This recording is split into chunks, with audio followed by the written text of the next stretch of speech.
Okay.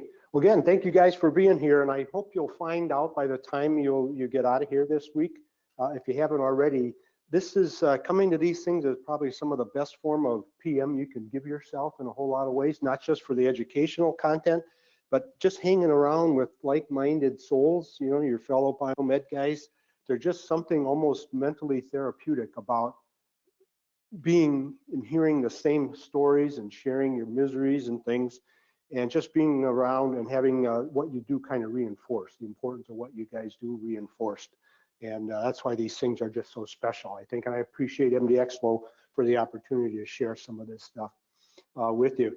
And anyway, where I'm coming from with this talk, as well as the one following on pulmonary medicine, and you guys may have had some of this stuff along the way. There's always been a lot of confusion, especially when it comes to the measurement of blood pressure, on why the arterial lines doesn't equal the cuff pressure. And at the time, because I had about 22 years or so doing what you guys are doing, and I didn't know. I didn't have the answers back then, and I just kind of probably made some stuff up. I just didn't understand enough of the physiology and enough of the technology as to why we see some of these discrepancies, and I wasn't able to explain things. And you probably heard it from some of your early educational efforts. The onus is upon us as biomeds to learn as much clinical medicine, physiology, anatomy as we can, so we can communicate with these people. They're not going to learn Ohm's law and DB9 connectors. They're not going to learn our language and our stuff.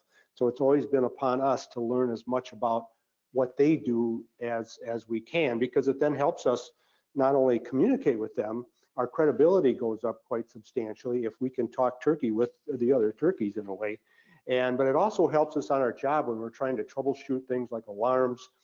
Even the equipment gives us an appreciation for what's going on. So some of this stuff you probably already had, you know, it'll be old school stuff, but then there might be some new stuff in here that might help you going forward when you get back on your regular jobs. And a lot of these concepts, in a way, they don't have to be rocket science level of detail and depth. You don't need a real 6-month intensive course on some of these subjects to be at a better, higher functional level. So we'll see, trying to keep some of this stuff really basic and applied.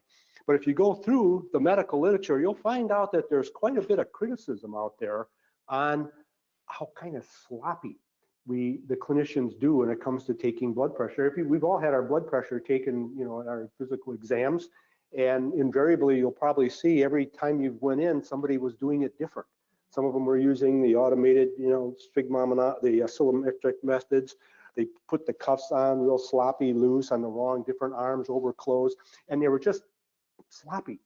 And yet they're prescribing medications and treating people for hypertension based on these numbers that are kind of mushy in a lot of ways. So we'll see where some of this stuff comes from and some of the sources of error and confusion around these measurements as we go.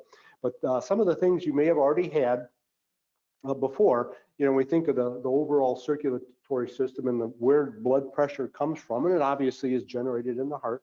The contractile behavior of the heart, we'll see a little bit more, is what generates the force or the pressure that ultimately is responsible for moving blood throughout the body. And what we'll see that's unique with the body, as opposed to just rigid pipes, we've got a lot of compliance in our arteries, especially the aorta. So these are rubbery tubes that basically stretch with each beat of the heart, and there's a very profound significance of that. We'll see in a little bit. But then as the blood, the ultimate goal of the whole system is ultimately to get blood to the level of the cells. And where the things exchange. So this is where all the gas is exchanged, the nutrients are exchanged at the level of the cell. So the whole function of the whole circulatory system is to bring nutrients to the cells and to get rid of waste.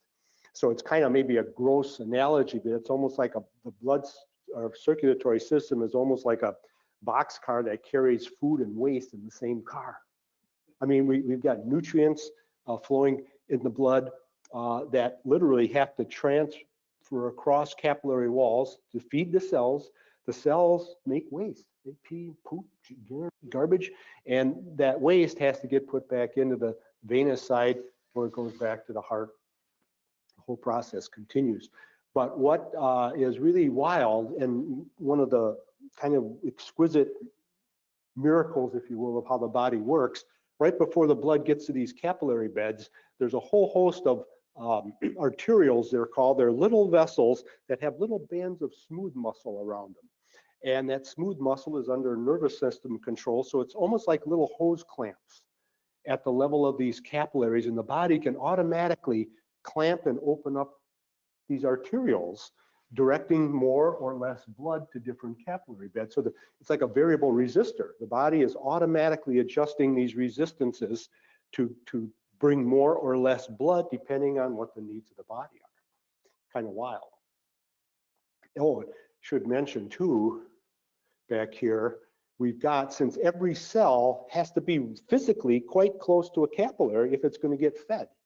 So we've got somewhere in the estimates of 10 to 40, 50,000 miles of capillaries. It's just a number I can't get my head around. It's like, where's Pluto kind of thing. I can't comprehend that many, that length of tubing, but that's essentially, we've got thousands of miles of capillaries. Every cell in the body has to be physically close to one if it's going to survive. Another little wild schematic, some of these things are kind of helpful just as quick reminders of how the circulatory system is structured in general. And again, we've got the left side, right side of the heart, and with each beat of the heart, both ventricles on the left and the right eject about the same amount of blood, maybe 50 to 90 mLs or so, maybe 2 or 3 shot glasses if you're into that kind of thing. With each beat, it's an ejection of each blood with each beat.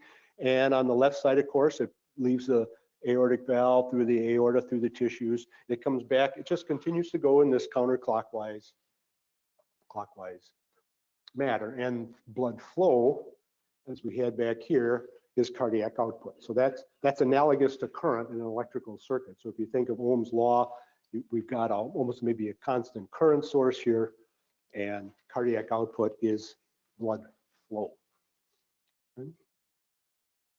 What makes it unique within the body, as opposed to just a purely hydraulic like system with your brakes, for example, is when the ventricle ejects, we've got this bolus of blood, again 50 to maybe 90 mLs or so, leaving the ventricle. And because of the elastic nature of especially the aorta, especially in the younger people, the younger we are, the more compliant, the more rubbery the vessel is. If you've ever watched some open heart procedures, and before they put the patient on bypass and they cross clamp the aorta, the surgeon, you might sometimes see the surgeon palpate the aorta.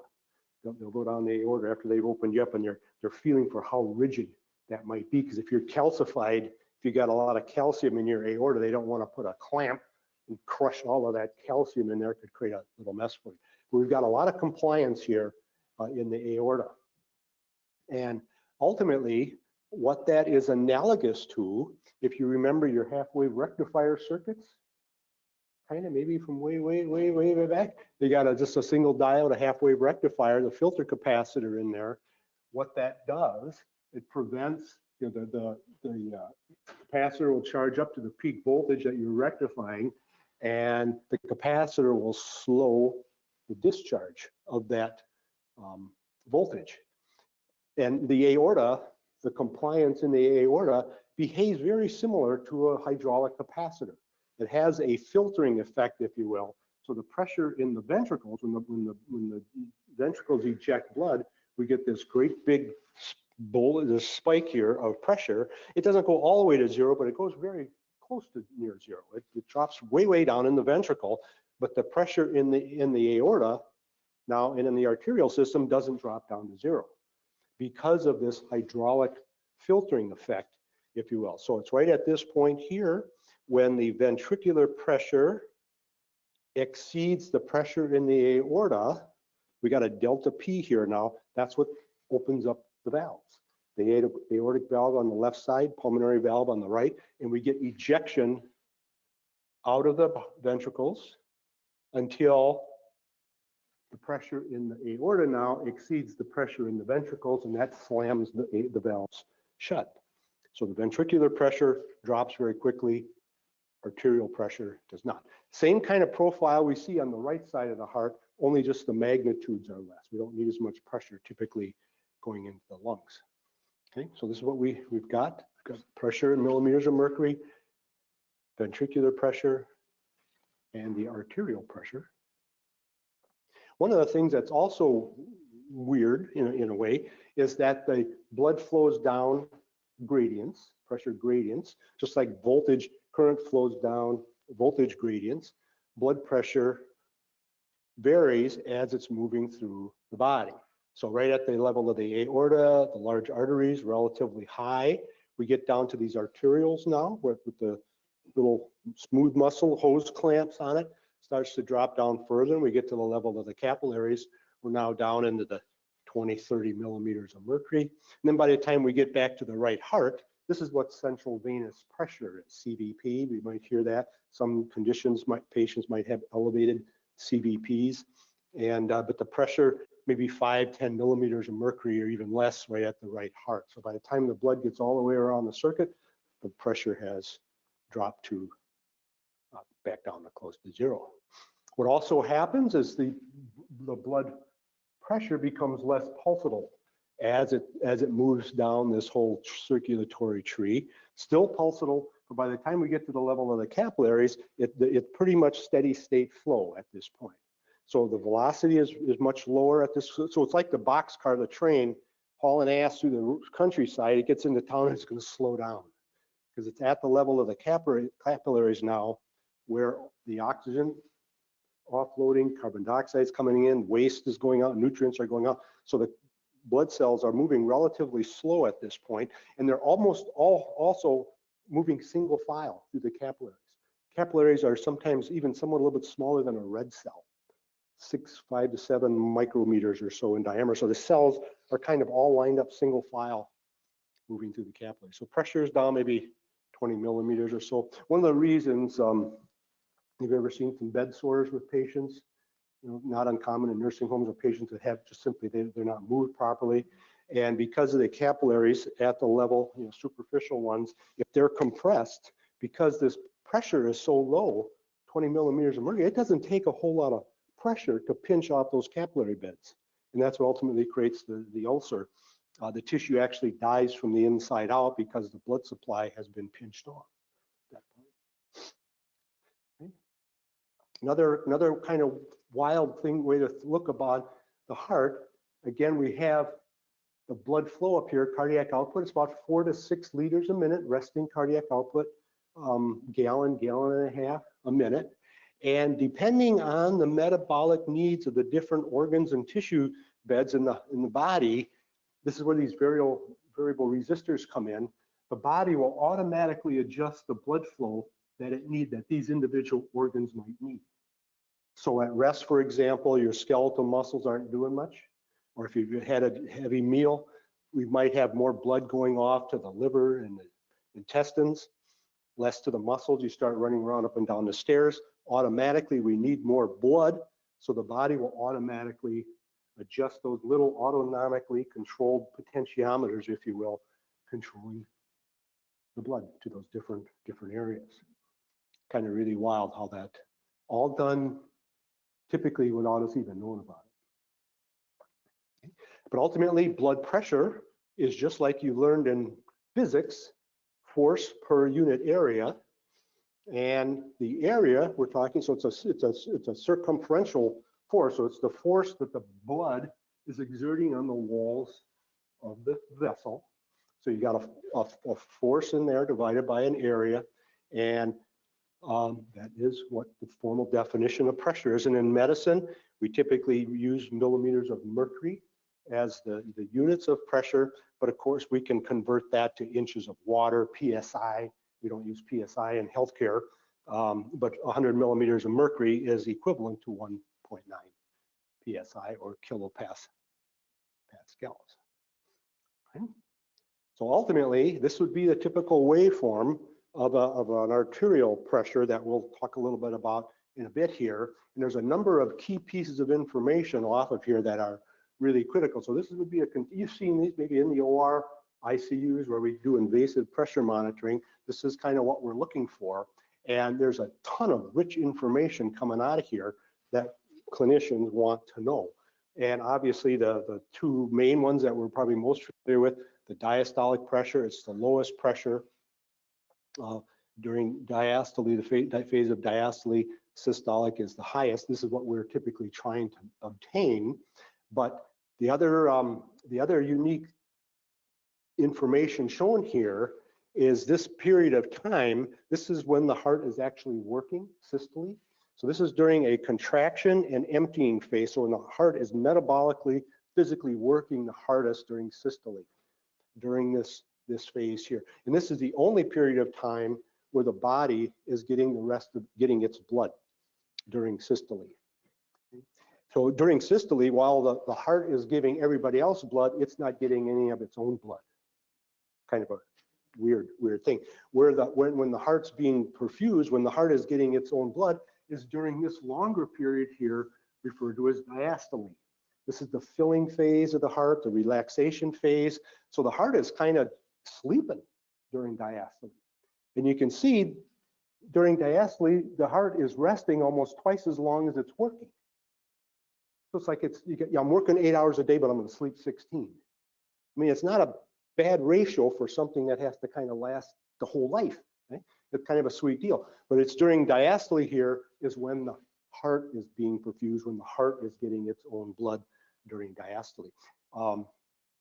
When the aortic, and we'll come back to this too in a little bit, but when the aortic valve slams shut, this is indicated by this dichrotic notch here. You can see that's a very significant marker. When the aortic valve slams shut, we get a very abrupt, almost like a water hammer effect when your wash machine solenoid valves stop the flow of water.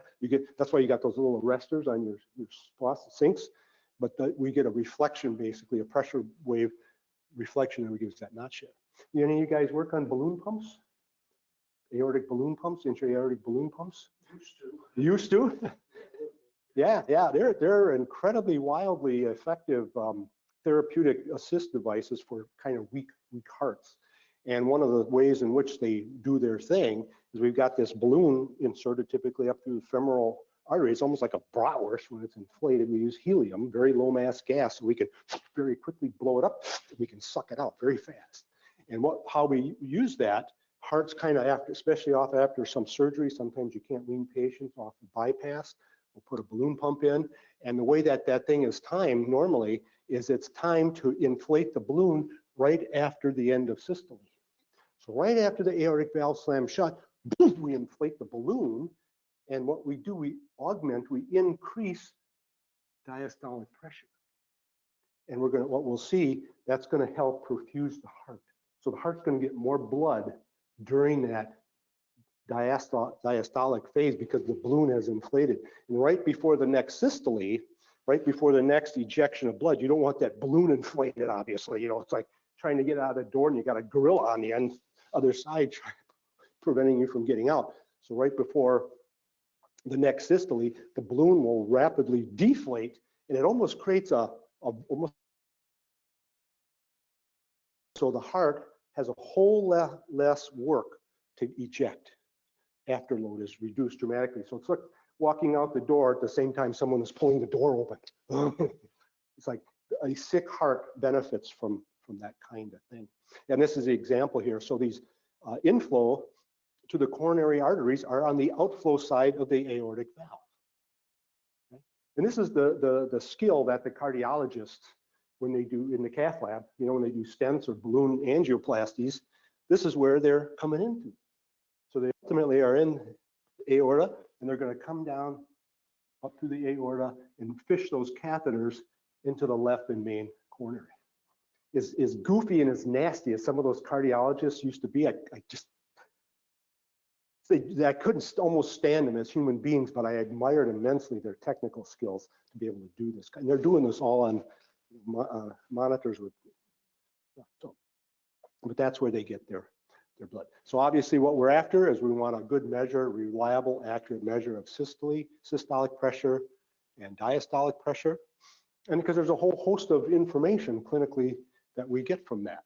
Those peak pressures, if it's obviously elevated for long periods of time, that increases our risk for strokes, heart attacks. It beats the snot out of the kidneys too. This is why high long-term untreated hypertension is bad for the kidneys because the kidneys are incredibly sensitive to blood pressure.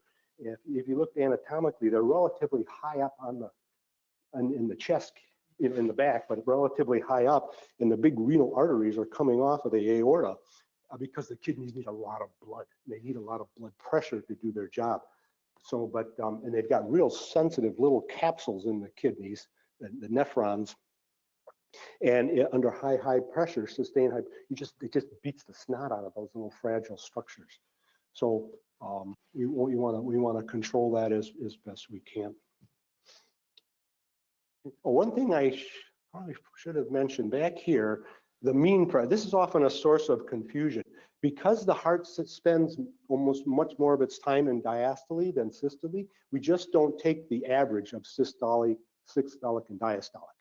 So you never ever want to just take 120 plus 80 divided by 2 to get a mean. And we don't do that because the heart spends more time in diastole than it does systole. So the more accurate estimate of the mean pressure is the diastolic plus 1/3 of this pulse pressure, the difference between systole and diastole. This is the peak-to-peak ripple. The pulse pressure is analogous to the peak-to-peak ripple in a DC power supply, if you think about it that way. And in our monitors, we do a little bit more sophisticated method. We're getting the mean by integrating and getting the area under curve there. Okay, whole host of things that affects blood pressure, blood volume. Any of you that might be on diuretics for blood pressure, that's often the first line of treatment, as we do that because blood pressure is related to fluid balance. If we can get rid of some fluid, excess fluid, we can control blood pressure, heart rate, stroke volume, cardiac output.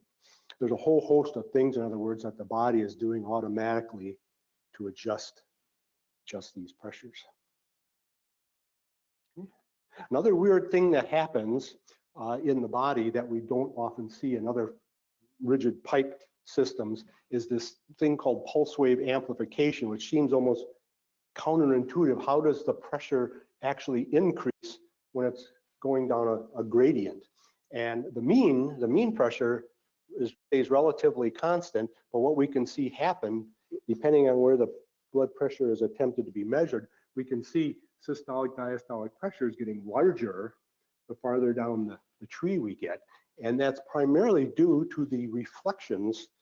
It's almost kind of like standing wave ratios in transmission lines. If you got an impedance mismatch and you got a signal going down a wire, and if you got a mismatch in impedance, you're going to get some reflected waves coming back. Same kind of thing happens when the blood is moving down varying the vascular system with varying resistances. We get reflections of those pressure waveforms, and if they can add and amplify things a little bit. Okay, but we've got two fundamental indirect methods. So this is a key concept when we're measuring pressure using a cuff and the stethoscope. This is the auscultatory. Auscultatory is listening. So we use a stethoscope to listen for certain sounds, Korotkoff sounds we'll see. Same thing we use heart, lung sounds, bowel sounds, or auscultatory techniques. Okay? And then we have the automated oscillometric methods, but these are both indirect measures of blood pressure. So what we'll see, we're not really measuring blood pressure.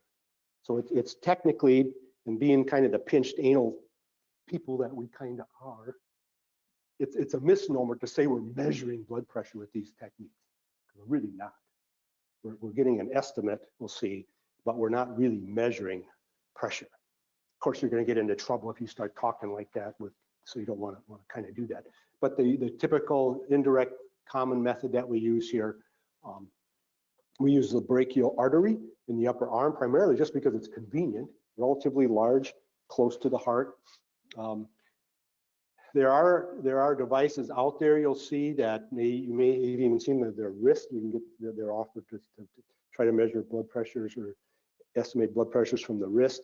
There were even attempts a long time ago to try to measure it from fingers, and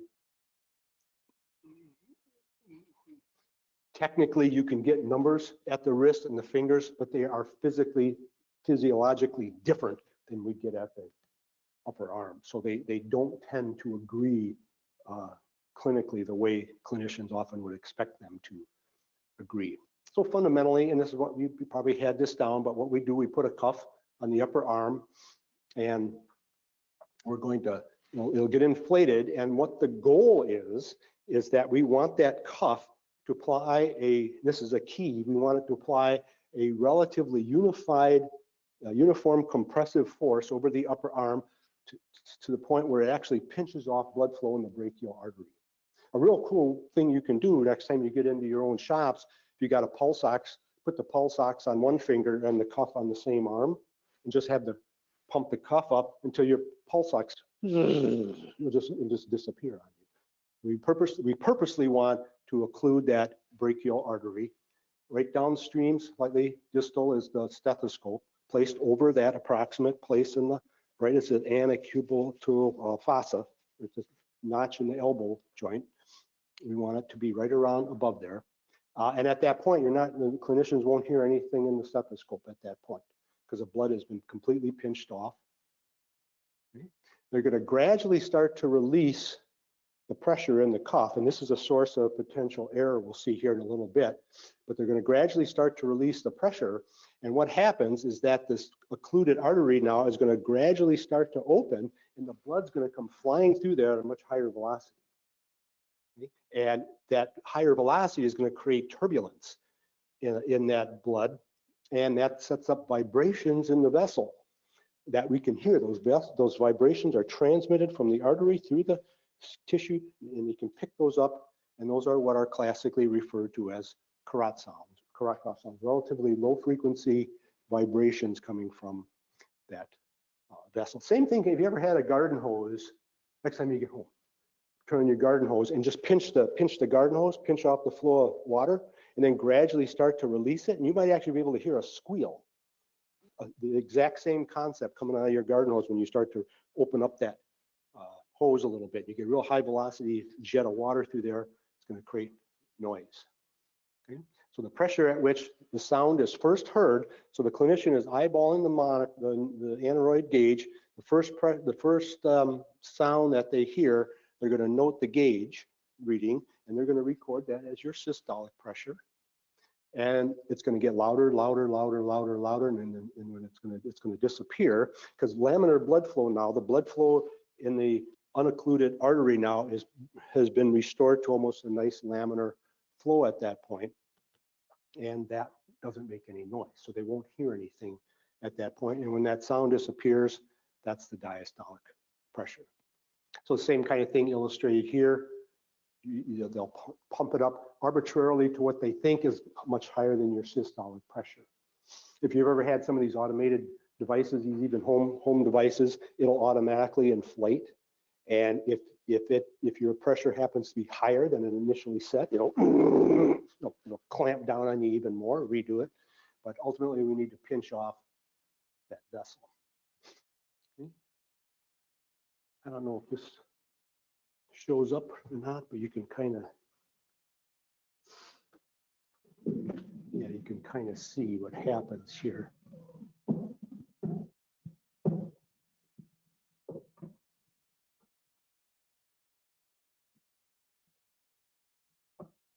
Two to 3 millimeters per second is the recommended deflation rate.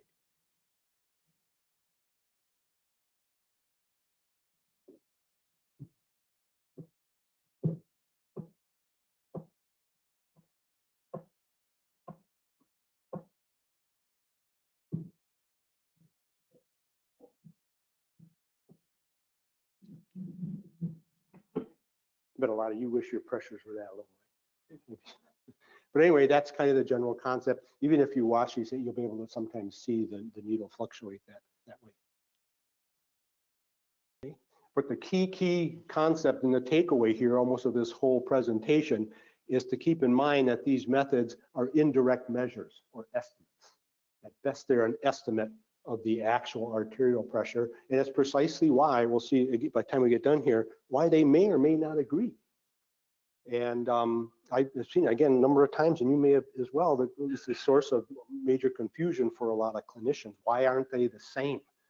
Systolic, or I've seen actually they don't trust the monitor, even though the arterial line if it's set up properly, is the best, most accurate measure of blood pressure. But I've seen clinicians not agree with that because they trust their own methods more than the equipment sometimes. But there's a whole host of issues that can influence and introduce errors into this measurement. And one of the biggest ones we'll see here in a bit is the cuff size. There's an optimal ratio we'll see coming up of the width of the cuff to the circumference of the arm. And if the cuff isn't matched to the size of the patient, we can dramatically over or underestimate actual pressures. Position, placing the cuff over clothes. I don't know how many times I've had my pressures done. They just put right over your shirt. And even with the automated machines right over the clothing, we want uniform pressure applied by the cuff. And when you've got shirts and seams, you run the risk of not having as uniformly applied pressure as we would like to have. Okay. The other, on the observer side, and this is where a lot of the criticism in the published medical literature comes from, how kind of variable it all is depending on how maybe the clinicians have been trained. If they deflate or too fast or too slow, remember we're looking for that first sound. If they're deflating the cuff faster than they should, you're going to end up with a much lower pressure. Okay. They just might have some bias on what they think is normal, so they'll record it that way. Also, another subtle thing is their hearing acuity. These carotid cough sounds are relatively low frequency sounds, and if people have a low frequency deficit, they're just not going to be able to hear them as accurately as they would like. And of course, on the patient side, white coat effect is a very real psychological thing. People will get kind of wigged out when they're in the doc's office. That's why some of the more astute clinicians will take a pressure maybe in the beginning and at the end of the exam. But bowel bladder, smoking, talking, all of those things can affect the measurements. Okay. But here's where the width of the cuff comes in, and the optimal ratio of the cuff width to the circumference of the arm optimally is right in this 37, 50%, right around 40% range. And that's where we get the best correlation. We'll see what that means in a little bit here, but that's the optimal ratio. If you get a big Arnold Schwarzenegger kind of guy with 25-inch biceps with a standard adult cuff, what's going to happen is that the observed pressures recorded by the clinician are going to be overestimated. So they're going to record something higher than what is actually there. And the converse is also true. If you've got a relatively frail elderly or someone small and you have an adult cuff on them, now that ratio is going to be much larger. You're going to record lower pressures. So you may hear them always say, well, I've always had low blood pressure. Well, they may very well have had low blood pressure, but it may also be artificially lower because of the improper cuff size. So cuff is a crucial one. Fortunately, the manufacturers, many of them have gotten kind of smart with this. They'll only give you enough Velcro to hold the cuff. So if you had an overly large arm and a standard adult cuff, you won't be able to, there's no Velcro will be there to wrap it or secure it to the arm. They're trying to make you go to the next largest cuff. So too large of a cuff basically creates somewhat of a dampening effect? It actually, if the cuff is too large, we're over compressing. We're compressing more of the artery than we need to. So it's just the opposite. If the cuff is too narrow for the size of the arm, we're not compressing enough. So it's going to take more pressure in the cuff to pinch off the artery when the cuff is narrower. So as a result, it's going to be higher, and the opposite is kind of true. Yep. So you know why we use it? I mean, it's incredibly easy to do, and there's reasonably good what we'll see correlation here with the direct methods. So it's even though it's an estimate, it's an indirect measure, it's reasonably good. The benefits outweigh some of the disadvantages, but again, noisy environments, a lot of inter-observer variation. If you've got kids or low blood pressure, hypotensive patients, it can be a little less reliable. But correlation has a very precise meaning in science and in statistical terms, and it's an actual metric, a statistic, correlation coefficient, denoted by a little lowercase r, and a little chewy math here, but ultimately you get a metric between -1 and +1. The closer the correlation of any two variables is to +1 or -1, like Ohm's law is 1, between current and voltage, 1. That's why it's a law. With blood pressure, the studies that are out there, we'll see in a bit, correlation can be all over the place. So the closer that R is to 1, the better is the relationship. And in terms of blood pressure, and there's been a number of studies out here that have done this before, 0.7 to 0.8-ish is about kind of the optimal place where we get. Okay, so it's not shabby, but you can see it's not perfect either. The other non-invasive indirect method is the oscillometric method. We've got all these over the Dynamaps, and all of the vital signs monitors have these features built in. And they all fundamentally do the same kind of a thing, except without the stethoscope. So the big advantage here is that it eliminated that source of variability, but it still uses the same concept of a cuff compressing a brachial artery, and it has very controlled deflation rates when the thing is reducing the pressure, and it's looking for pressure. It's monitoring the pressure in the cuff. So we're going to get fluctuations here. So it's basically picking up Korotkov sounds by the pressure fluctuations that are being transmitted to the cuff. And the peak, where those fluctuations peak, across all manufacturers, that is the mean. That'll be the mean pressure. And then every manufacturer has their own kind of unique proprietary algorithms that they never tell anybody about, that they use to derive diastolic and systolic from those fluctuations. But the concepts are exactly the same. It's just they eliminated the variability of the human, the stethoscope, and of course these things can be set up on timers so they can take it periodically as well. The same kind of thing as the pressure fluctuates.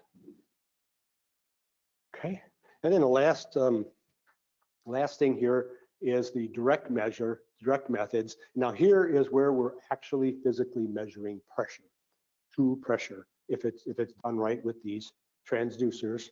These are invasive techniques that we use for arterial lines, A lines. Some places you still might see pulmonary artery catheters. I don't know if in your own institutions, when you get into a unit, you see a big gauze and a catheter and a jugular or subclavian. We can measure pulmonary wedge pressures. The same transducer can be used also to measure intracranial pressures. The transducer is measuring pressure. And these, of course, are single-use disposable items, sterile. And of course, all transducers, fundamentally, we've got a ton, virtually any physical parameter that you can imagine, we've got a device that will convert that parameter typically into an output voltage, electrical signal. Pressure is no different. Microphones convert sound into voltage signal, forced flow. Everything we measure physically is done via a transducer of some sort. Okay? In the case of our pressure transducers, a lot of them have effectively these strain gauge elements built in on semiconductors. So we get changes in resistance here. Remember your friendly Wheatstone bridges from somewhere? But anyway, changes in these resistance gives us corresponding changes in output voltage. And these things tend to be just dead on, linear, sweet, repeatable, reliable devices, pre-calibrated, 5 microvolts per volt per millimeter of mercury they're virtually right on. So we generally don't even need to challenge the accuracy of these devices, typically because they're so consistent in the way in which they're made. And we've seen this kind of thing all the time to the general components of a system like this. We've got the monitor, obviously, or the transducer. There'll be stopcock in there because that allows us to draw arterial blood samples, because we have to cannulate an artery now, not a vein, but a pressurized artery. And again, we've got mean pressures in here, 100 millimeters or so more of mercury. So it's a pressurized vessel. And in order to keep the tip of that catheter, this is all filled with saline, and typically a little bit of heparin is in there, heparinized saline, to keep this tip patent. Because if we didn't do that, the tip would clot off in no time. So we have to keep that catheter tip open. So there's a real small flow of heparinized saline that's going into the patient to keep that tip nicely open. And you're seeing these kind of realities. Okay. The other kind of, and this is more critical, typically in our critical care units, you know, they'll multiple transducers typically on the patient's limb, arm, but sometimes in the cath lab, they may have them still mounted on a pole. I don't know, depending on where you're at, you might notice that the transducers might be mounted on a pole instead of the patient's actual arm. And in that case, it becomes even more important that the transducer be right at this place called this phlebostatic axis, right at the level of the heart, basically, and it's zero at that point. So the problem would potentially be if the transducer is too high or too low, you're going to get adding or subtracting of a pressure that's not really there. So it's important that that transducer be placed at that heart level. Because of the column, height of the column of fluid. That's exactly, yeah. So if your transducer is way down here, you can add centimeters of millimeters of mercury pressure that's not really there. And then just the opposite if it's too high. So that's exactly what is happening. The other wild thing with these this is a fluid-filled system now, connected to a transducer. All of these systems have what we call second-order characteristics to them, meaning that the nature of the system, our measuring system, can alter the signal, the very signal that we're trying to measure. This is a pressure generator I developed long time ago to evaluate blood pressure transducers. And so it's a fluidic hydraulic generator, basically. Hook a transducer up to it, and here we have a fixed pressure, simulated pressure going in. The only thing that's changed is frequency. So I have a voltage, a pressure, hydraulic pressure going into the transducer, a constant pressure being applied to the transducer. The only thing changed was the frequency of that signal. And as you increase the frequency, you get to a point called resonance here. And so this is what we're trying to measure, but if the nature of our system is in a state of resonance, you're going to artificially and dramatically alter the very thing you're trying to measure. This is what happens in your speaker enclosures, for example, all of which have a resonant frequency to them. If we would pass a signal generator through that speaker, keep it a certain volume, and we just varied the frequency, there'd be a frequency where it would sound louder than it really is. That's because we're in a state of resonance at that point. Okay. And this is analogous to RLC circuits, electrical series RLC circuits, and the analogs are the compliance of the tubing. If you ever see a real screwed up system, like we'll see here in a bit, if the nurse used IV tubing, for example, instead of proper pressure tubing, you have a much more compliant element in the measuring system. That's going to screw things up. Tubing's real long, a lot of stopcocks, air bubbles in there. All of those things can artificially alter the very signal that they're trying to measure.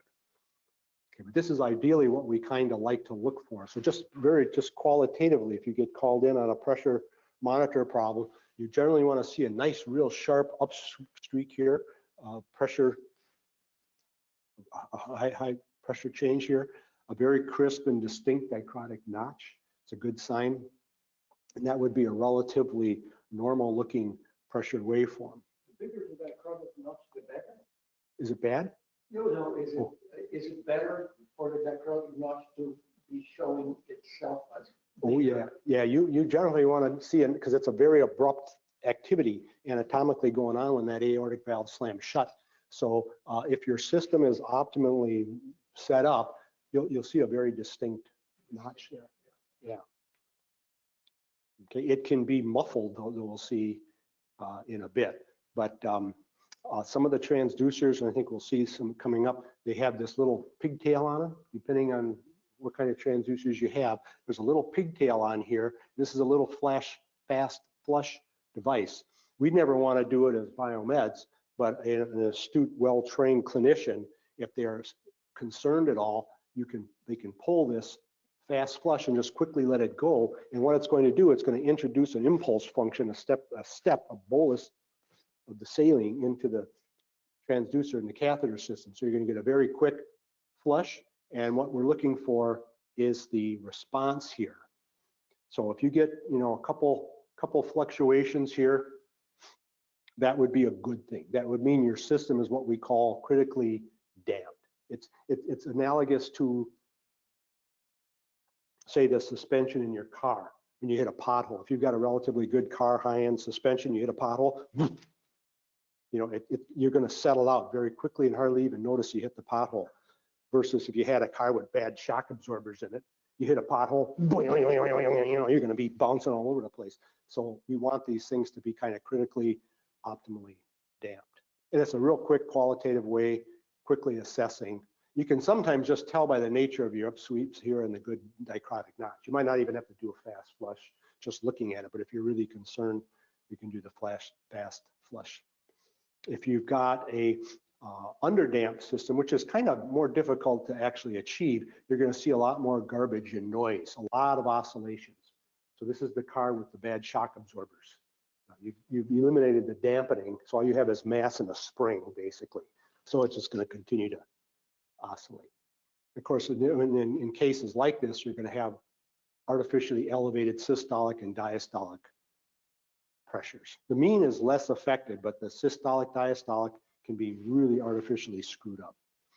And then what's more common is the overdamped case. So this is a case where you see the dicrotic notch is kind of absent.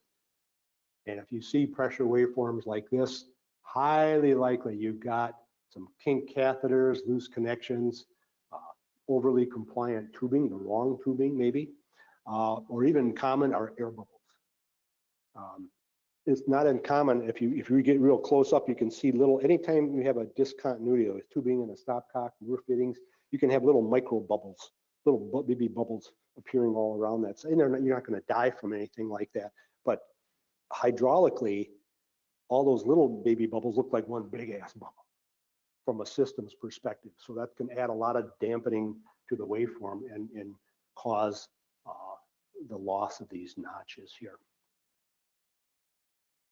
So bottom line, I guess the key takeaway is to just keep in mind that this is an estimate.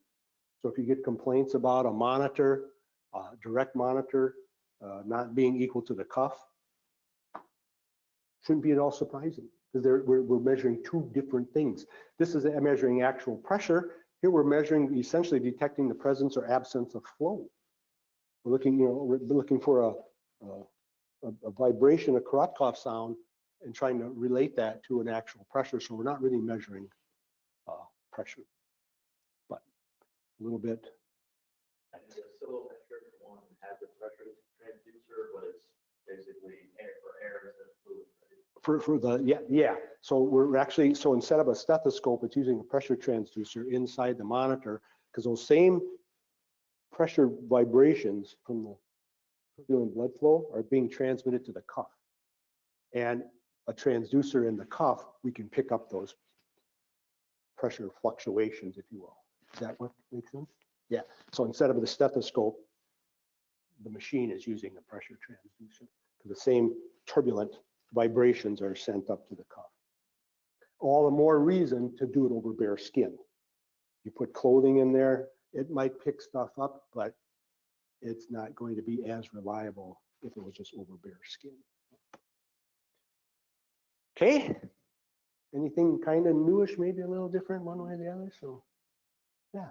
I tried to one time purchase an automatic calibrator that checks NIBPs, and first thing I've noticed in the description of it, the technical portion of it, is that they will not guarantee that it's accurate on all the manufacturers, because each manufacturer has a different algorithm that they're using. Yeah. So if you spend $3,000 and then no guarantees of whatsoever that it's going to be accurate. So what's the point of even having them versus just doing a measurement a couple of times and averaging it out yourself? That's kind of where you're at. Did it mention anything about being more reliable for mean pressures across different devices? I got this card from the first sentence to the point where I didn't purchase it and Oh. didn't read the rest of it. Because I didn't guarantee what my client wanted. I mean, it'd be great if they had something like that that would work well. But I don't even, they still must be out there, aren't they? There are a couple of units that you can use, just that for the money, it seems like it's worth just averaging it yourself and doing a couple of measurements anyways.